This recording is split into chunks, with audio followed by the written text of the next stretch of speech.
So, tignan ko kung kompleto sila rito. Nandito yung isang aso. Ayan. Nandito yung isang aso. Ilan sila rito? Kasi kanina nagpakain ako, dadalawa lang yung nandito. Dalawang babae lang. Yung dalawang babae lang ang nandito kaninang hapon. So, nandito yung isa. Nandito yung mga lalaki. Ngayon lang dumating. Oh? Ito babae. Nandito yung isang babae. Oh, bali tatlo lang sila, wala yung dalawa. Wala yung dalawa. Ayun oh. Wala yung dalawa. Tatlo lang sila nandito ngayon. Ayan oh. Tatlo lang sila. Tatlo. Diyan lang kayo, sinilip ko lang kayo kung kumpleto kayo rito. Ayan, kulang kayo ng dalawa. Ayan sila. Tatlo lang sila rito. Ayan dalawa. Ito dalawang babae, tatatlo lang. Wala yung iba. Kaninang hapon pag nagpakain ako, dalawa lang sila, dalawang babae. Tinitignan ko pag bago ako pumasok kung nandito pa sila. Nandito sila, tatatlo, wala yung iba.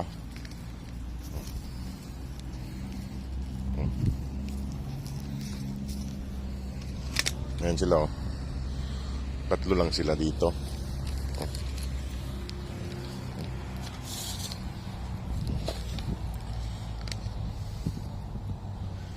Ayan.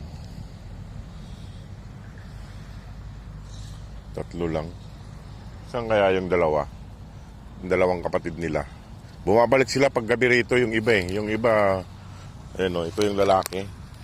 Yung dalawang babae lang ang kumain kanina. Sige, ako ipapasok na. Huwag na kayong sumunod. Ayan. May natira pa dyan pagkain kanina oh. Tsaka tubig. Kainin niya. Kainin mo na lang yan ha. Hindi pa naman panis yan, kay bago lang yan. Ha? Para hindi kayo magutom. Ang haba ng buntot mo. Ayan mga boss, at ako ipapasok na rin. Sige po, maraming salamat po. Ayan. Diyan na sila natutulog. Mga sumusunod, papunta na ako dun sa kanin kasi nandyan na malapit na yung service namin dumating eh. Ayan. Diyan na kayo, huwag kayo na sumunod dito kay bawal kayo dun sa accommodation. Ayan o. Dalawang makulit. Doon na kayo, bumalik na kayo doon. Kayo din yung natira doon para hindi masayang. Ito mabait ng babae, papahawak yan. Doon na. At papasok pa tayo. Bukas na lang ulit. Tinitignan ko sila dito mga boss kung kumpleto sila sa gabi para makita natin kung sino yung nag-stay rito. Paminsan-minsan dalawa lang, tapos tatlo na sila ngayon. Kahapon 5 sila eh. Ayan. Sige, dyan lang kayo.